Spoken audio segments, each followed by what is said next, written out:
is only in EPUB right now. It's out of print. So we re-released it as an EPUB.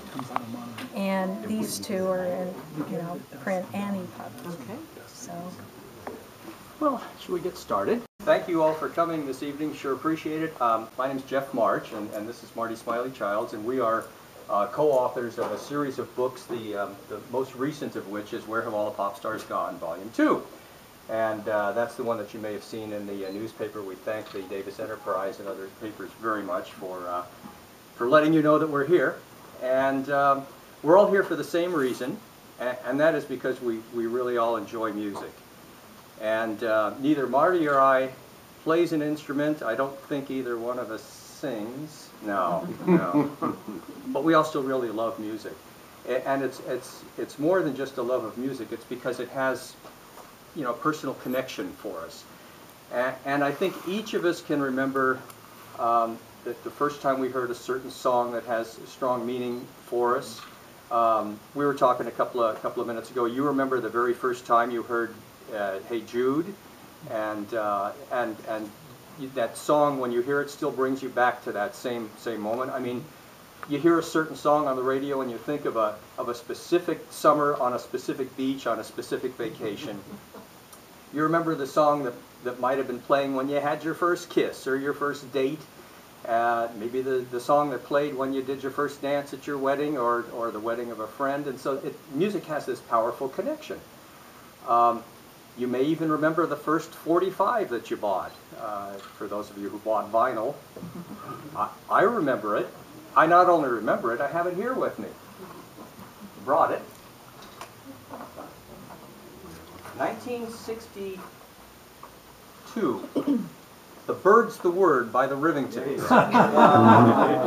Yeah, before the Craftsman. It didn't have to make sense to me to like it. And I think my wife Marcia, I think she bought Papa Ooh Mau Mau by the Rivingtons. But this stuff just has a connection. This record is worn from playing it so much. It's a nonsense record, but it was fun. It was music, and heck, when you're 15, well, these are the kinds of things that you like, although I wouldn't mind listening to it again. I still have a turntable that plays. Any of you have a functioning turntable? Way to go! And let's see. Bob, you still have a functioning open-reel tape deck. Wow. Yeah, I do too. So that's the kind of thing that, that's the attachment that music has. And Marti and I have been on this quest to connect with performers from the 60s and 50s, 60s, and 70s for, since 1997, 15 years now.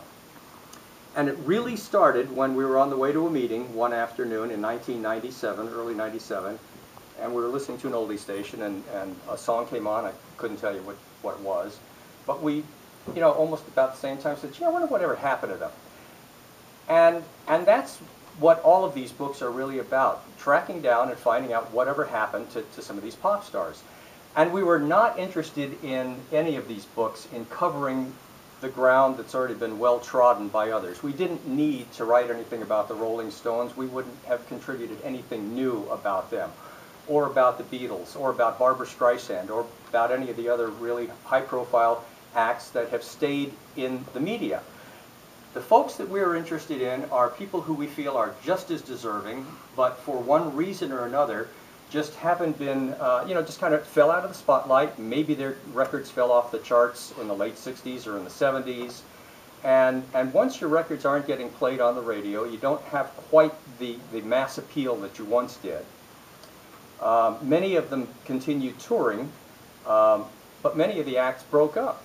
And for various reasons, sometimes internal strife, sometimes because they really weren't making the kind of income that they'd hoped that they would, and also because it's a really hard life. Being a working musician is really, really difficult. As fans, we tend to think of musicians as living glamorous lives and being driven around in limousines and having food catered for them. Well, that's the case, but they're paying for it. And if they're trying to make a living and really, really pay attention, they're driving their own cars to concerts. They're sometimes not sleeping in motels. They're sometimes sleeping on a bus going from one city to another. They've got spouses at home. When they get home, they've got to take out the trash like every one of us has to. And so we wanted to connect with these folks and find out what has life been like for them. First of all, how did they get involved in music in the first place? What attracted them to it, and their reasons were varied. And how did they cope with success? Some coped with success better than others. And then what did they do afterwards, after the groups broke up? One or two of them might have remained performers. For example, in the Buckinghams, which Marti will tell you about a little bit later on. Two of the members, two of the original 5 are still performing. One unfortunately died.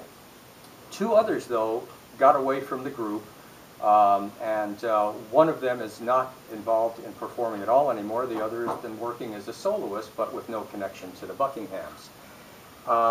We, over the course of writing these 3 books, have written about 90, profiled the lives of 90 pop stars. 43 in the first book, 26 in the second, and 21 in the third. The reason for the declining number of pop stars in each one is that we've written more, tend to write longer sections, longer paragraphs, because we've been compelled to explore their lives in greater depth. So the first book, which was published in 1999 by Billboard Books, the chapters are fairly short. And this is out of print in paperback. It is still available as an ebook. And by the way, any ebook can be ordered right here through the Avid Reader, through the program is called the...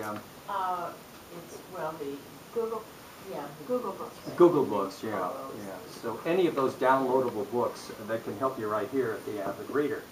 And our 2 most recent books, Where Have All the Pop Stars Gone, Volume 1, which was published last year, July of 2011. And this one, which was just published a few weeks ago, November 15th, are both available as print books, obviously, and also as ebooks, which Alzada can help you with. The selection, I want to talk a little bit about the selection of performers. Why those? I mean, they're pretty varied, and at first glance, there might seem to be no connection between, well, in Volume 1 here, The Association, Herman's Hermits, the Kingston Trio, Chris Montez, the Spiral Staircase, Bobby V, and the Zombies. Way different musical styles, but that's just the point, because all of these folks had hit records by virtue of top 40 radio. Those of you who lived in Sacramento in that era will remember KXOA and KROY. In other cities, KFRC in San Francisco, KYA, the big AM stations that played top 40 hits. And the top 40 playlists were really, really varied. You could hear Frank Sinatra, Petula Clark, the Rolling Stones, the Kinks, all on the same playlist within the same 15-minute time period.